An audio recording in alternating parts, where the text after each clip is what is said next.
Hey there, good morning everyone. Wednesday, the 30th of August 2023.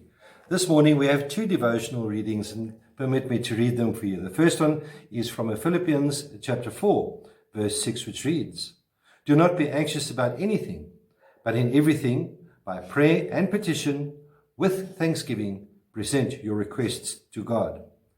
Verse 7, "And the peace of God, which transcends all understanding, will guard your hearts and your minds in Christ Jesus." And the next reading is from the first book of Thessalonians, chapter 5, verses 16, 17, and 18, and they're short, so it's not long.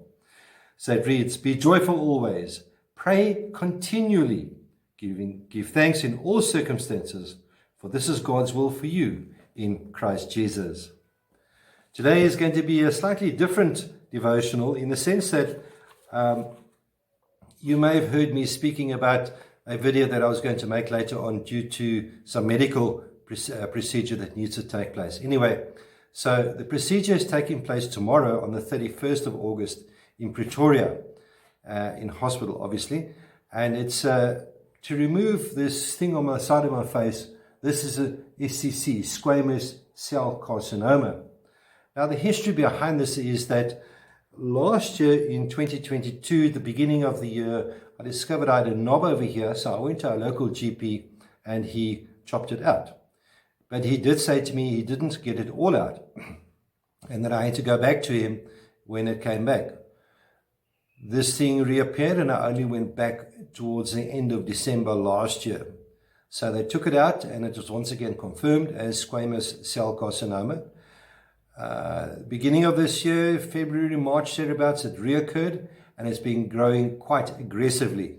I've had plenty of BCC, basal cell carcinoma, cut out of my body, which is just basically sun damage as such. But the squamous one is more aggressive one. So in July, I went to an ENT, ear, nose and throat specialist, and he looked at this and he immediately suggested that we remove it. Now, the process for this is quite a lengthy process because there are a lot of blood vessels and facial nerves, because the house doctor refused to cut it out the third time because it's running too close to one of the main facial nerves. And he said that if he cuts this nerve, then my face could hang on this one side as if I've had a stroke. And they want to try and prevent that. So on Thursday morning, I will be going to hospital. I will be admitted at 6 o'clock. What time the procedure is, I'm not too sure. The duration of stay in hospital is going to be a few days.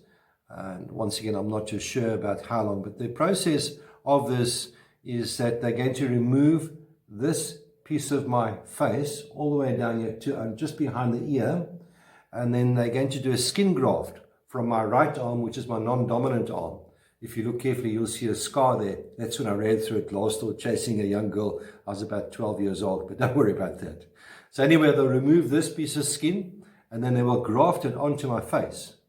And when they come out of a hospital, I will obviously be puffy like a chipmunk for a few days, maybe a bit of bruising. But yes, it's quite a lengthy process because they're also going to be removing part of the parotid gland, which, if I remember correctly, is this part of the salivary gland. And you've got two parotid glands, one on either side of your face. So this is a process. That's a short version of it. If I had to give you the long version, it would really, really be a long video, this one. But to bring you up to date about and speed about this thing, so this will be my last video for August, obviously, and it'll be a last video for quite some time until all the healing has taken place. My request to you as faithful friends and brothers and sisters in Christ is for your prayers for Lynn, my wife, and for myself. For Lynn, for strength and calmness and peace during this process. For myself too, because immediately there's a whole lot of anxiety coming up and stress and nerves and everything like it. And I must admit, when the surgeon told me about this process, I had a massive knee-jerk reaction. I said to him, there's no ways I'm doing this.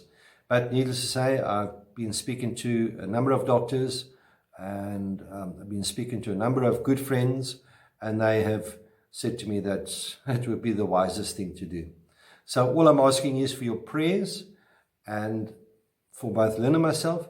And as and when I'm able to give you an update, be it even if it is in a written message, I will do that for you. So please keep us in prayers. However, know this, that you're in my prayers as my dearly beloved family. And so I end with this blessing. May the Lord be with you. May he keep you. May he cause his face to shine upon you and be with you always. I know this, you are in my mind and in my thoughts always. Goodbye. God bless. Until later. Bye-bye.